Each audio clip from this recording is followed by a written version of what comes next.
Thank you, ladies and gentlemen, for joining us for another edition of the Free Exchange of Ideas with Donovan and John. We are here to help you out. Now, let's just get to it. Okay. Hey, thanks for joining us again. We really appreciate you coming back. Tonight, we're going to talk about Star Trek, Star Wars, and how all the neat little things that were happening in the late 60s and early 70s are now coming to fruition. Cell phones, the tricorder, there's a bunch of stuff, just amazing things. So science fiction to science fact. That's right. I thought you said science bitching, but same thing. Science is bitching. Science is bitching. So yeah, I think honestly, I think one of the first things we probably should talk about is a communicator. Star Trek was the first one to really use something like that as a regular tool in the show. And now they look like this. This is what was a communicator. And actually, this has more information than a computer than the communicator did. It was strictly a communication device. Even into the late shows, it didn't have any new information. You could reach the computer, but I have a computer in my hand now, so I have even more information here than they had from their even the little badge communicator things, which I think is like super cool. The tricorder thing I just read. Doctors are starting to look at that as a real viable tool. Who did you remember who was making that, or who was trying to do the prototype on that? What? On the tricorder. Oh, I don't remember, but it just came out in the last few years that they actually got like something that works, that scans your body and stuff like that, like a mobile one. Not like when you go lay down in a building. They actually got like a mobile one. Right. It's very cool. I've seen that within the last 5 years. Yeah. I didn't look that one up. Oh, that's not, this is what I want. Oh nope, I didn't put it there. Oh, I know what I did though. Trying to find it. There we go. It's under Donovan. No, just what? I think I posted it to your line. Oh. What? Here goes one. Medical tricorder, a new way of hope. Thank you, because I can't find it. I got an article on it. All right, good. That's really neat. I think that this is one, the fact that the old Chinese proverb, "May you live in interesting times." I think these are truly interesting times. They're more interesting than I would like, and I think Donovan would agree with me. It's a little hairy for some of the things that are happening out there. I don't really want to discuss because we got all of 4 or 5 followers, and I don't want to get kicked off of Spotify for God's sake. But my little recorder, and I put that up here because I actually do record the audio on a separate track, so it's easier for me to do the other stuff. And hopefully this video is working as well. But the recorders, they had a little badge that would record an immediate thing, and they do make small things like that. As a private investigator, I used a bunch of them. I have like 3 pens and key fobs and all kinds of garbage that record video and audio. It's and they're tiny, they're handheld. I mean, this is a good size piece of equipment here, but spy technology. Absolutely. And it all came out of that wish list from Gene Roddenberry, the recorder. I mean, the computer talking to the Cold War. Right? Cold War really was a catalyst for a lot of that stuff for obvious reasons. I think it drove the technology, yeah. But I mean, it was like, hey, we could probably do something like that. Let's go back to the lab and see if we can figure it out. And so yeah, cell phones, like I said, recorders, computers. Now you can talk to your computer. We're a little cameras. Absolutely, cameras. Yeah. Right now, I'm on my laptop looking at a white dot. That's my camera. That's the camera in my computer, and the back of my computer is hyper thin. So, I mean, that'll give you an indication of how far we've come from, this little beast here, right, all the way to that. It's pretty impressive. Go ahead. Remember microfiche? I remember it. I never enjoyed it. But Actually, You the never only used fun thing about microfiche in the the only library? the only fun thing about microfiche was you could stick it in there and then just hit the fast forward button and just watch stuff zip by. But that, I mean, it was like me in chemistry class. I didn't really learn a lot of chemistry. I did learn, however, if you take the striker and light the Bunsen burner and then hold it above the Bunsen burner and strike it, you get a little rainbow sparklies. So that's the extent of my my. How many times you take that class? Actually, I only took it once because it was in junior high. When I was, I mean, I don't. Did you go to school in California? I went first grade and graduate high school in North Carolina, college in California. Oh, that's right. Yeah, I grew up here in California, Southern California, and when I was growing up, they offered that class in junior high as an elective. You didn't have to take a science class that. When I got to high school, you had to take a science class. So I think I took environmental science or some garbage like that. Go around and look at rocks. This is igneous. This is not the extent of my rock knowledge, just so you know. But anyway, and that's another thing. They now have tools that can look at rocks and kind of X-ray them in the field, so they can get an idea of what the makeup is of that rock. Also straight from Star Trek. These things are in the minds of an actor and writer who didn't really have a basis in science. The show was, for him, the pitch to executives was it's wagon train in space. They took that pitch and ran with Lost in Space. So he got Star Trek, I think, the next year after that. But even Lost in Space, robot. Again, talking to the computer because it was all enclosed in him was the computer, right? He could plug in, like R2-D2, could plug into the computer and they could talk back and forth. That now is called a hard drive. Yep. So I got robots on my list here. Robots, androids, I love robots. Rover, I the love helicopter. robots. Have you seen what's that? On another planet, on another freaking planet, dude. We talked about that before, but it's so crazy. I'm in the middle of editing that. So yeah. I'll tell you what, this is probably the neatest thing since, spiral sliced ham. It's just because I remember sitting in front of the TV going, wow, that would be so cool to have a communicator or a phaser, which they have what they call non-lethal weapons now, which can shoot a heat beam. I think it's built on lasers. And sorry, I looked to my left because that's where Donovan is on my screen. Where they can shoot that beam several hundred yards away and heat somebody up enough that they run off the field. Microwaves, yeah.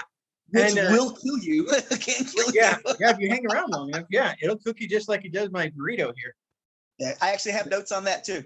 I actually learned something. The microwave. I was going to say the microwave. That's the replicator, basically. At least the heating part of it. At least the heating part of it. You're so stuck on that. I like microwaves because I'm a poor cook, if I'm honest. Well, while we're on that quick subject, do you mind if I cut in really quick? No. Go right ahead. Because when I was doing my research, one of the advancements out of World War II was something called the cavity magnetron, which became the microwave, which rose out of radar technology. And I was reading that a lot of scientists and historians think what helped the Allies win World War II more so than the atomic bomb was radar. Our radar was substantially better, way better than the Japanese, and substantially better than the Germans as well. The Japanese warships, the Japanese probably had superior warships at one point, but they just couldn't keep building them and stuff like that. And they didn't have the radar that the United States had. And we took out their ships because of our radar. Yeah. Well, the funny thing about that too is one of the first radar reports is the attack on Pearl Harbor. And it was ignored. He's like, I see a lot of blips out here, and I think they're coming toward Hawaii. He tells his superior officer, his superior officer tells their superior officer. And that guy goes, well, could it be rain or snow or anything like that? He goes, I don't know. I don't think so. I think it's a pretty solid signal. Let's sit on it. An hour and a half later, boom, boom, boom, boom. No more Seventh Fleet or Ninth Fleet, I think it was. I don't remember now. Pacific Fleet, at any rate. A lot of people died, but yeah, that really, I think that was probably the one key thing that really turned the Pacific theater in our favor, because we were able to tell where everything was. It wasn't nearly as advanced as it is today, because today you have friendly what they call it. You have friendlies and bogeys on your radar dish. The friendlies actually send a signal that the radar recognizes to tell you who they are, and that's a rotating signal now. So I remember watching Star Trek. Well, it was one of the original series, I think, where they were being fired upon, and the whoever was firing on them had figured out the frequency of their shields, and it was in Next Generation, and they had to dial the shields so that they rotated frequencies in order to stay alive.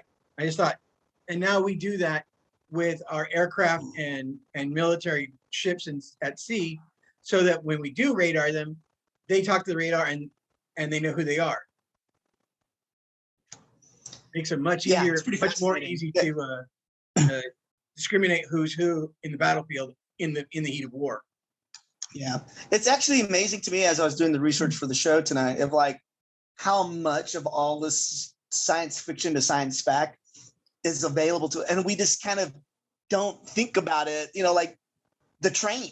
The train was, there was people back in the 19th century who thought that the train would never outrun the stagecoach, stuff like that. And now it became the main form of transportation there for quite a while here in the world.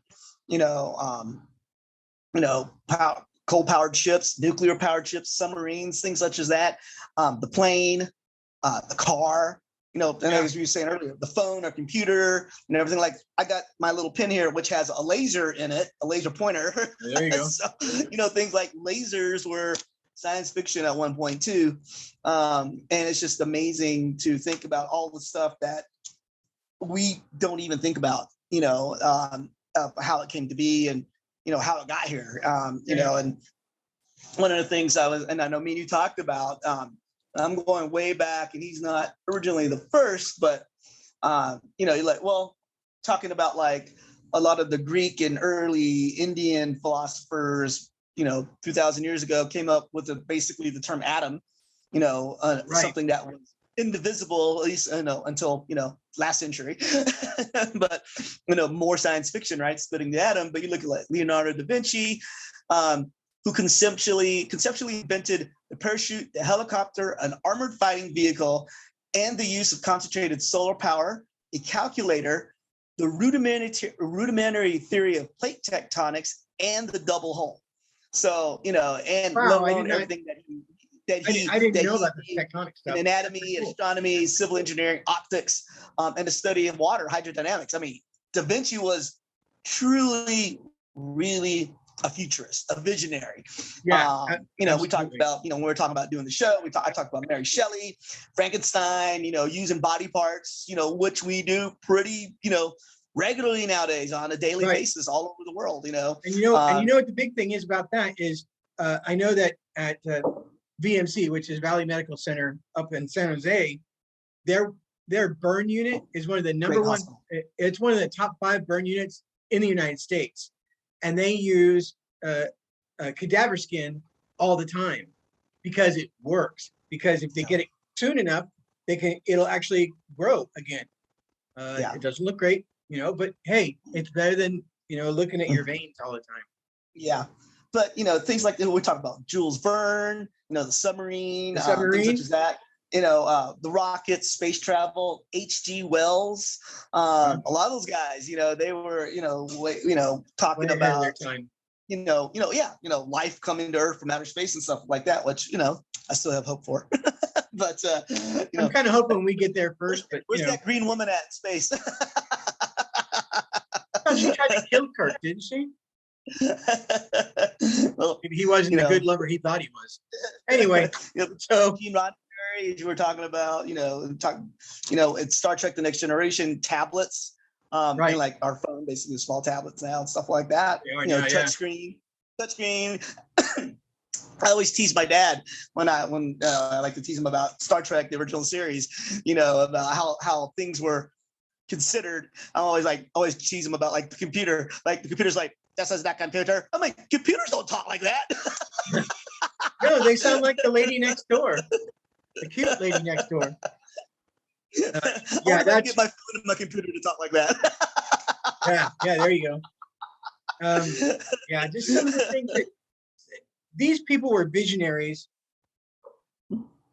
coming out of World War II, because the visionaries prior to them, really, Oppenheimer, Einstein, those guys were thinking in larger, I think in larger terms, rather than a phone. They're thinking travel in space and that kind of stuff.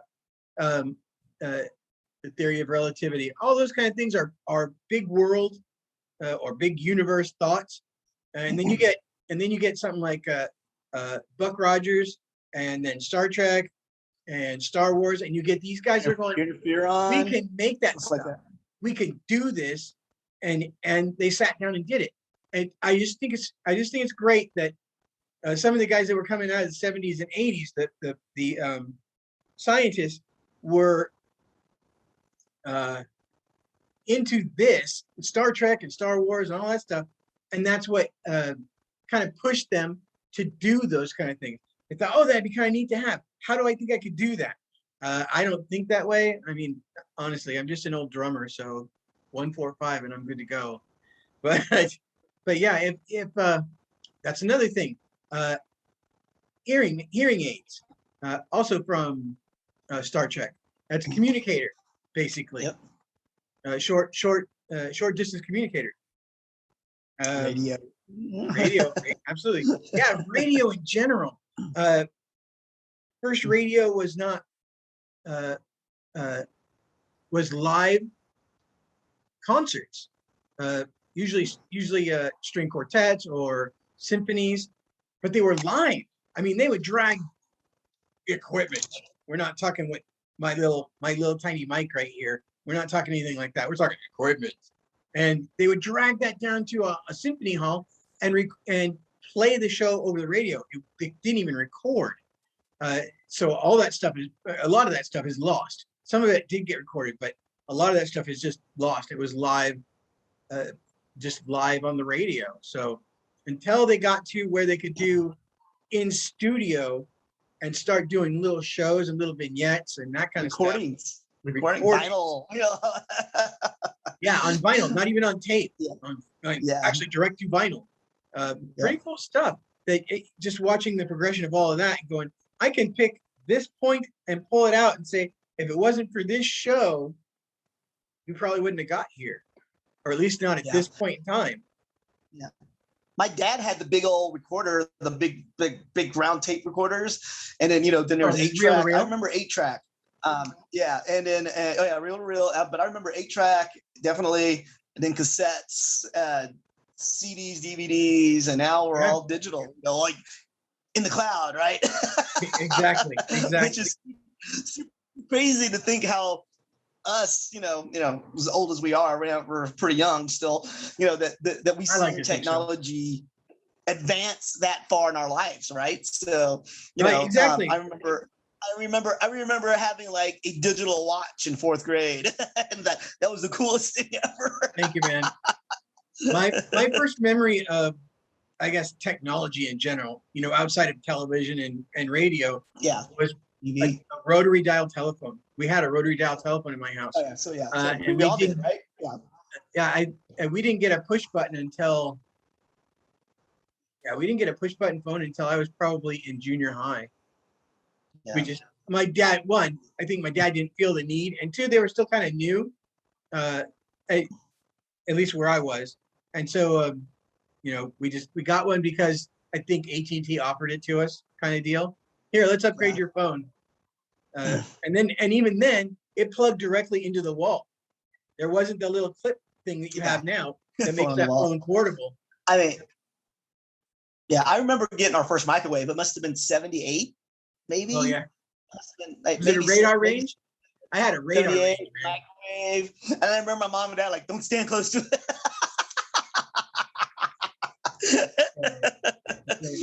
But Some of the things that we yeah. were worried about back then. Well, actually, I know my radar range, which was like one of the first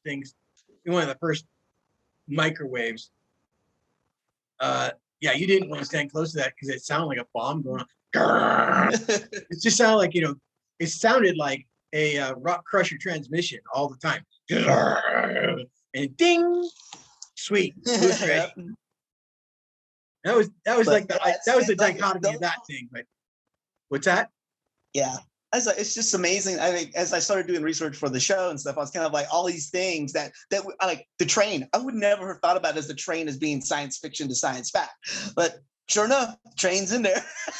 So, yeah, right? So it's like what the train and things we don't even think about. But 150 years ago, that was even. I mean, and as I hate this, to some degree, war is a big catalyst for scientific advancement. But as we talked about radar, we talked World War II, the Germans had the V2 rocket and the Messerschmitt Me-262 fighter jet. Fighter jet. Yeah, they were the first one to use a jet. First operational fighter jet. Computers were already coming in, so radar and computers were already being advanced upon before World War II. But yeah, you got to remember, World War II, the computer was the size of a building. Yeah. And had like maybe 1,500 square feet. I just looked it up. Yeah, 1,500 square feet, right? That's the computer. Which stood for Electronic Numerical Integrator and Computer. They were working on it for World War II, but it didn't get finished until after World War II. So in 1946, the U.S. government opened it up to the public for use. So in 1940, it was finished in 1945. You know what its computer level was? I mean, the computing level? It did a few thousand computations, I think, per minute. Let me look. I have it here somewhere. That would be impressive. I thought it was a little bit slower than that. But even so. It did a few thousand. Yeah, so, but even so, and if you think about NASA, you go back to the Mercury and the Gemini programs. I have more computing power in my phone than the Apollo mission had on board their lander. In my phone, and they landed people and brought them back from the moon. That's impressive. But all that stuff stems from Star Trek, from wanting to reach out to the stars and say, we want to know you. Carl Sagan, probably one of the, honestly, as much as I dislike his politics, probably one of the brightest minds on the planet at the time. As far as astronomy went, he thought that's where we needed to go. And I think he believed that to his dying day. He was, hello. Donnie's playing with his phone now. It slipped. But yeah,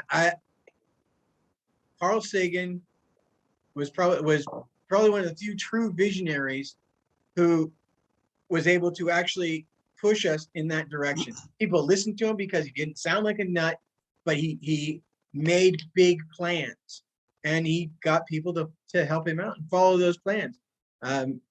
While he wasn't involved in the early NASA, he was certainly involved in the later stuff.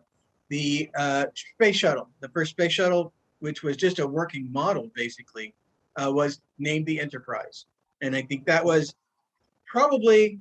Well, I remember Nichelle Nichols said that was the biggest compliment anyone could ever give us, and I think that's absolutely true because they did everything with toys, and now it's a real thing. They can see it rolling out of the hangar. Where do you go from there? Lord. And you talk about advancements, scientific advancements. Look at like the movie and the special effects that go into movies. That we didn't have 60 years ago or whatever. What was the movie I was watching? Cleopatra, and they had a full-on set and hundreds of people. Hundreds of extras. Now you can do it with 5 guys and just multiply them. They don't do that anymore. They just kind of like they do miniatures in the background and green screen everything, and it's just like, which is not to say that it's not expensive, but not like building a full-on set for Cleopatra. Right. Those guys back in the 40s, I was gonna 50s, and say, 60s. have you watched The Mandalorian? I have not. I don't have Disney Channel. Oh, okay. Well, we'll have to hook you up. But to take out from there, the company that is now part of Disney spent bank on making a 360-degree green room that is monstrous. They've got multiple sets on it that they can walk to, that they can do anything with the background and sky. So they get all their lighting is correct. That has always been the hardest thing about doing green screen work. Your lighting sometimes when your shadowing was off, but with this room, actually it's a building. It's like a warehouse sized building.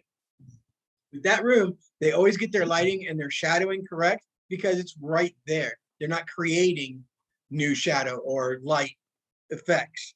It's live. The first version of what was it in Star Trek: The Next Generation? Holodeck. The holodeck. See, this is what we're talking about. There we go. All you guys got to do is go back and watch Star Trek: Next Generation, and then now there's a whole new Star Trek thing going on Paramount. I think it's on Paramount. Discovery. Yeah, Voyager, and Deep Space Nine. Well, yeah, and Enterprise. Yeah, my favorite probably. Yeah, if you go back, if you go the backward route, Enterprise is supposed to be a prequel, but prequel to Star Trek. But yeah, just go back and watch those. Watch the Star Wars movies as well, and you'll find all kinds of stuff. I just saw recently 2 guys fighting with actual lightsabers. They're not the tube things that we had in the 70s and 80s after the movies. Oh, okay. So yeah, that's it. Do a little bit of research and a lot of looking around, and you're gonna make connections. You're gonna go, wow, man, I hated that show. That show sucked. I like Star Wars. I'm not a Star Trek fan. But go make those little connections and then go back and look at them and see if that doesn't kind of change your attitude toward those shows, or open your eyes a little bit more. If you did like them, open your eyes a little bit more to see what they had, more than just, oh, it's a tricorder or a communicator thing. They had a bunch of stuff. It was all very, very cool. You got anything new? I see you look at I don't know. I just look at, I mean, it's just so fascinating to see all the things that have happened. And like I said, we talk about things that we just take for granted nowadays. I'm gonna go on and talk about medical technology and advancements like vaccines. The science behind those. Can I just jump on that real quickly? When I went to basic training, in your first 3 days, you go to medical. When you go to medical, they're going to give you all the shots you need to go any place in the world. There's 15 that you have to have, I think. And you just line up and you walk into a room, and as you're walking by, they shoot you with a gun. And that gun is an air pressure gun, like the syringe in Star Trek. Very cool stuff. Hurt like a... Yeah. I'm probably not going to use those words, but you understand what I'm saying.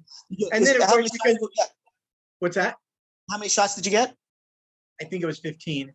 Oh, wow. Yeah, that would hurt a lot. Oh, yeah, both arms. I mean, total 15, but both arms. But yeah, you walk in, and then you make a left, and then you turn around, you walk back out. And so when you've turned around, they shoot the other arm as you're going out.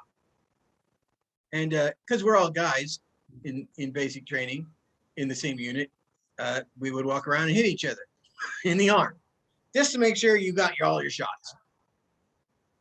Anyway, I'm sorry, Jonathan. I didn't mean to cut you off. I'm looking here at Edward Jenner, who developed the concept of vaccines. He created the first vaccines for cowpox, and that was, but he used the phrase vaccine 1798. Oh, so wow. It's like pretty crazy, right? It's like that's 18th century.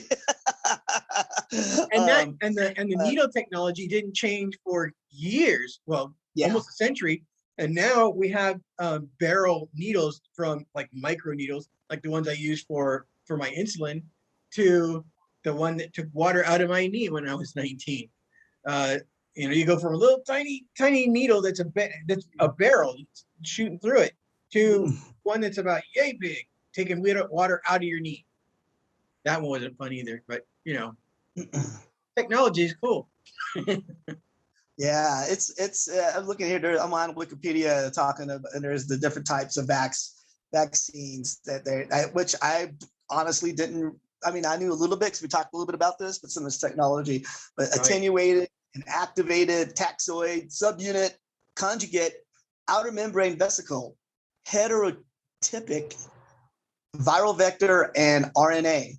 And then there's more experimental stuff. There's more experimental stuff coming up the line. T-cell receptors, DNA vaccinations, recombinant vector, bacterial vector, antigen presenting cell. So that's all coming up right now. That's the stuff we're working on compared to what we even have right now with the mRNA stuff and stuff like that, which is light years ahead of what we were using even just 30 years ago. So right. Yeah, and that's kind of things we just kind of take for granted. Like I said, it's just all this technology that we are just grown up with. And even me and you, I mean, we grew up with the advancements, but think about our parents, our parents, maybe had a TV, and didn't have a color TV probably at the beginning and stuff like that, so it's super crazy. And even the phones and stuff like that, it's I don't know. I'm looking at my notes here, and one of your favorites. I'm gonna talk about the Chinese really quick with gunpowder. Absolutely true. Yeah, they scared the crap out of Marco Polo, and he took that back to Italy and France, Europe in general. Yep. Yeah. Here, check this shit out. Boom. Whoa. Yeah. And what did they do? They didn't make fireworks. They make guns. Oh, but the Chinese had rockets and stuff like that too for warfare.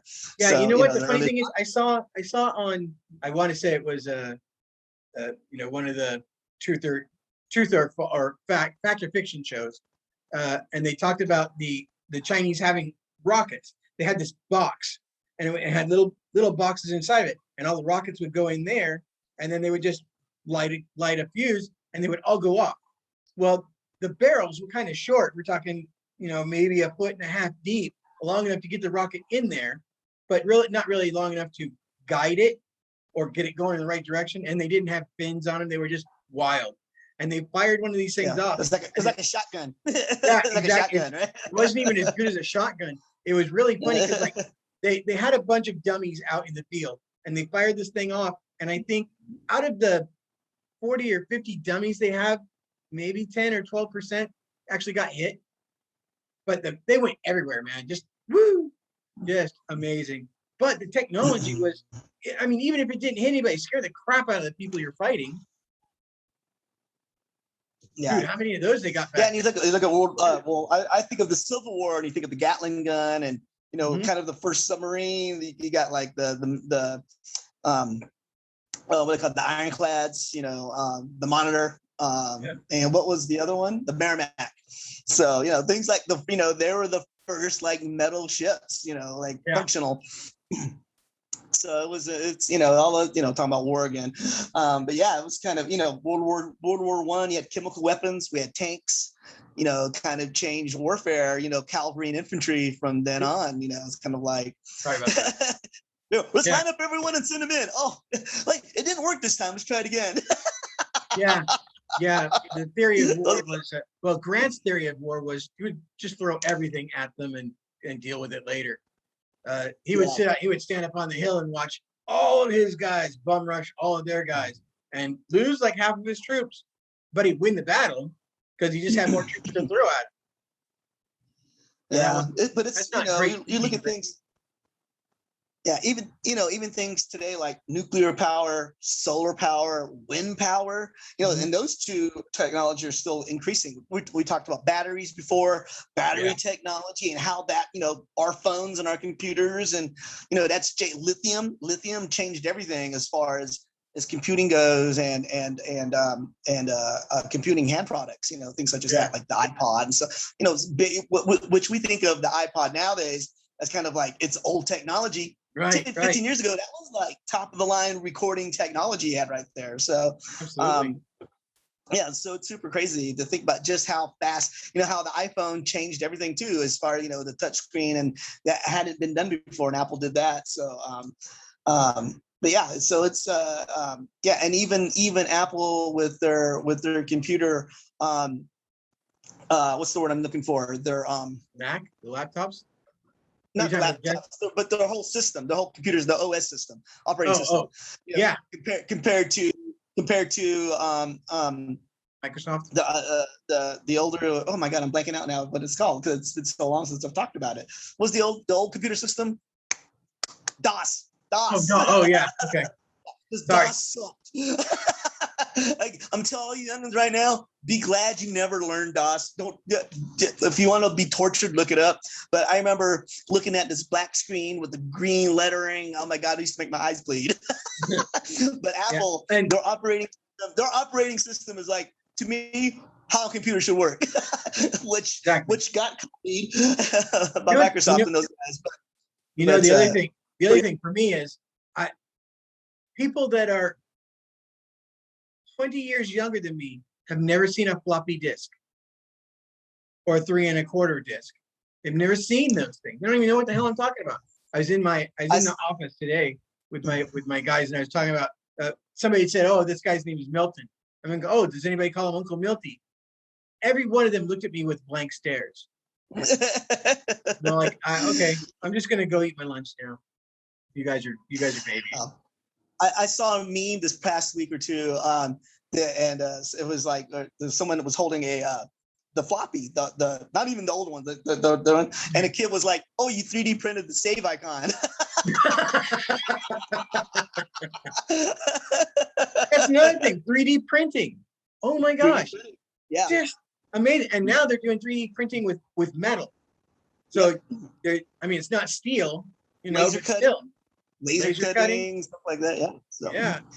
So yeah, like all these things we just kind of take for granted. I mean, we could just sit here and just name things off the top of our head. Hell, the electricity in our room and lights and having a refrigerator, let alone a microwave. 80 years ago, people didn't have. They had ice boxes, like with freaking ice in them. With actual ice in it. Yeah, I was gonna say I have a ring light here, and I think.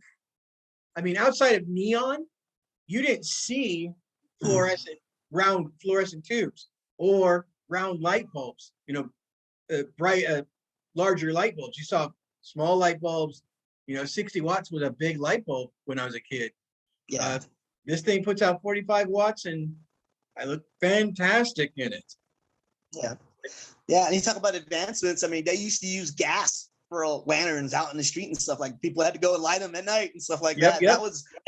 That was science fiction at one point. That they had lights. There was no lights before that. No, and the funny thing is, I remember in watching It's a Wonderful Life, and somebody's going around lighting the lamps. That's 1934. That's how late that was. We're still lighting. Yeah. We're still gas lighting lamps. At any rate, I saw something about the Wright brothers and landing on the moon 66 years apart. Yeah. That's like wild, right? I think that's amazing. All right. I apologize. We're going to have to cut this a little short because we do have another interview coming up. That's actually going to be a separate show. But thank you so much for listening to this. We will put links in the bottom again. And we love you guys so much just for listening and now hopefully being able to see us. If this works the way I was told it would work, we should be just great. Well, I'm Donovan, and John's here with us today. Thank you for joining us for the free exchange of ideas, and we'll see you next time on the next show. See ya!